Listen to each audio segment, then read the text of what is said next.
உங்கள் மூக்கு இப்படி இருந்தால் இப்படிப்பட்ட குணமுடையவராகத்தான் இருப்பீர்கள். உங்கள் மூக்கு என்ன மாதிரி இருக்குது அப்படிங்கிறத கமெண்ட்டில் தெரியப்படுத்துங்க.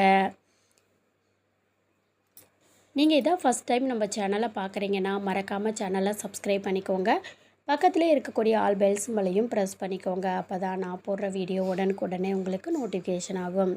இப்போ நம்ம வீடியோக்குள்ளே போகலாம் வாங்க. மனிதர்களோட முக்கியமான உறுப்பாக கருதப்படும் சுவாச உறுப்பு மூக்குங்க. அந்த மூக்கோட பலன்களை பற்றி தான் நம்ம தெரிஞ்சுக்க போகிறோம் இந்த வீடியோவில். உங்களுடைய மூக்கு உயர்ந்து காணப்பட்டுச்சு, அதாவது நீளமாக அந்த மாதிரி இருந்துச்சு அப்படின்னா நல்லது தான். மூக்கோட நுனிய அமைப்பு தான் முக்கியமான சொல்லப்படுதுங்க. அதே மாதிரி மூக்கோட நுனி கூராக இருந்துச்சுன்னா அவங்க அதி புத்திசாலியாக ஆளுமை திறன் கொண்டவங்களாக இருப்பாங்க. இவங்க சொல்லுக்கு மறு சொல்லே இருக்காதுன்னு சொல்லலாம்.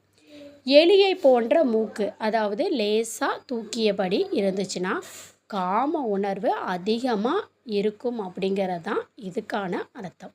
ஒரு சிலருக்கு மூக்கோட நுனிப்பகுதி உருண்டு காணப்படும். அவங்க புத்திசாலியாக இருப்பாங்க. பயன்படுத்தி விட்டு தூக்கி எறியும் குணம் இருக்கும். சந்தைப்படுத்துதல் துறையில் சிறந்து விளங்குவாங்க. சிலர் மூக்கு மண்டை மூக்கு அப்படின்னு சொல்வது போல் இருக்குங்க. அவங்க மற்றவங்களை இம்சைப்படுத்திக்கிட்டே இருப்பாங்க. சில பேரோட மூக்கு கொடை மிளகாய் போல் இருக்கும். அவங்களும் மற்றவங்களோட உணர்வுகளை புரிந்து கொள்ளாமல் சுற்றி இருக்கிறவங்கள அடக்கி ஆள முயற்சி செய்கிறவங்களாக தான் இருப்பாங்க. மூக்கோட அடிப்பகுதி, நடுப்பகுதி, நுனிப்பகுதின்னு 3 அமைப்புகள் வச்சு சொல்லப்படுது. ஒரே சீரான மூக்கை கொண்டவங்களுக்கு சீரான வாழ்க்கை இருக்கும். கொடைமிளகாய் மூக்கை கொண்டவங்க தான் கொஞ்சம் பயங்கரமானவங்க.